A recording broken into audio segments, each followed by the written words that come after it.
Hi everyone, मी विजया आणि स्वागत आहे तुमचं माझ्या यूट्यूब चॅनलमध्ये. तसं तर आज सुट्टीचा दिवस आहे, त्याच्यामुळे जे आहे निवांत सगळं रुटीन आणि कामं चाललेली आहेत. मुलं अजूनही उठलेली नाही आहेत, पण कुंदाताई झाडू फरशीसाठी आल्या होत्या, म्हणून मग मला थोडंसं लवकर उठावं लागतं. तरी लवकर म्हणजे 9:30 झालेलेच होते आणि कुंदाताई झाडू फरशी करत होत्या.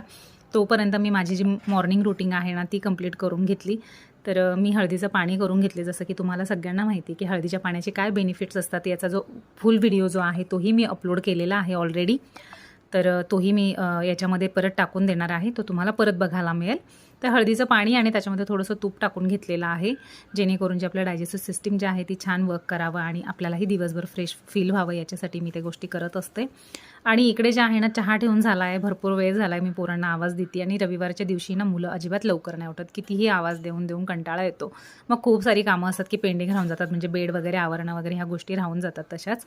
त्याच्यानंतर कशी बशी का असे ना, आर्या डोळे चोळत चोळत का होईना पण ॲटलीस्ट येऊन गेलेली आहे.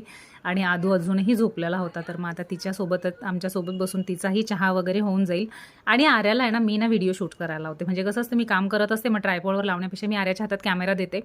आणि कधीही तिला मी माझे व्हिडिओ शूट करायला लावले ना, की ती असे वेगवेगळे फिल्टर्स लावून माझे व्हिडिओ शूट करते. मग याच्यावरून तिचं आणि माझं खूप भांडण होऊन जातं, की ती असंच काहीतरी स्टिकर्स वगैरे लावून देते माझ्या तोंडावर वगैरे आणि मग व्हिडिओज बनवते. किंवा आता हे ब्लॅक अँड व्हाईट फिल्टर चालू करून दिलं तिने आणि त्याच्यात व्हिडिओ बनवला. पण आता तो व्हिडिओ बनवलेला असतो, माझा एक सिक्वेन्स असतो व्हिडिओचा, जो की मला अपलोड करावाच लागतो. मग ठीक आहे, आता ती वात्रटपणा करत राहते आणि माझं आणि तिचं काही ना काहीतरी होत राहतं. मग ठीक आहे, एक टॉम अँड जेरीसारखं रिलेशन झालं आहे माझं आणि आर्याचं, मम्मी मम्मी आणि मुलगीपेक्षा म्हणजे जास्त काहीतरी असं वेगळं.